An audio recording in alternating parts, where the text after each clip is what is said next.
안녕하세요. 더 맑은 내과 유튜브 시청자 여러분, 더 맑은 내과 원장 박민선입니다. 여러분들 어떻게 여름을 나고 계신가요? 사실 신장내과 의사들은 여름 싫어합니다. 과일이나 야채가 우리가 무서워하는 칼륨이 함량이 매우 높아요.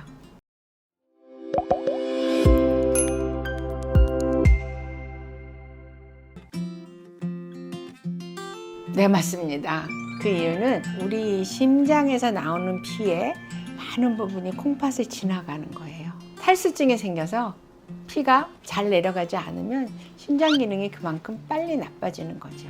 그래서 여름에 기온이 1도 올라갈 때마다 급성 심부전증이 발생하는 비율이 23.3%가 올라간대요. 여름 더위가 그렇게 무서워서 급성 심부전증으로 갈 수 있는 확률이 올라간다면 기존에 신장 기능이 안 좋았던 사람들한테는 더 큰 해를 입힐 수 있겠죠.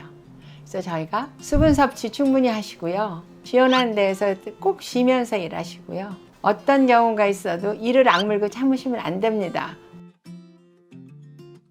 과일 참 좋죠. 그런데 여름철 과일의 문제 때문에 걱정하는 이유는 신장 기능이 3단계 이상이 되는 환자들한테서 주로인데요. 4단계, 5단계까지 가면 거의 대부분의 환자들이 칼륨을 소변으로 통해서 배출하는 힘이 매우 약해져요.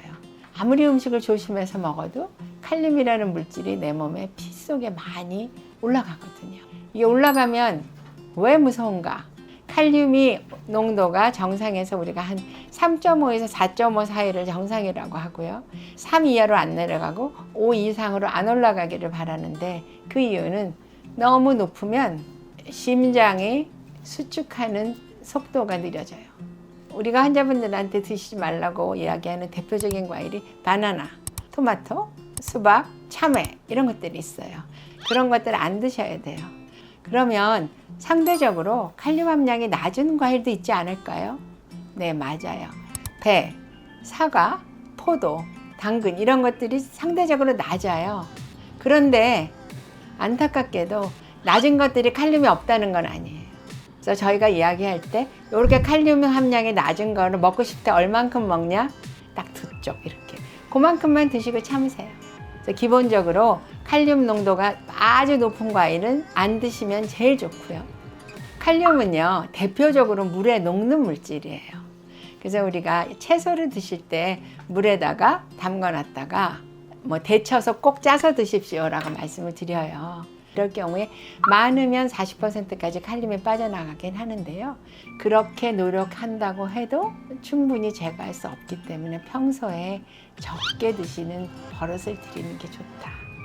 여러분들 이 영상 보시고 여름을 날 때 건강을 유지하실 수 있도록 도움이 되길 바라겠습니다. 더 맑은 내과 유튜브 시청자 여러분, 구독, 좋아요 부탁드립니다. 감사합니다.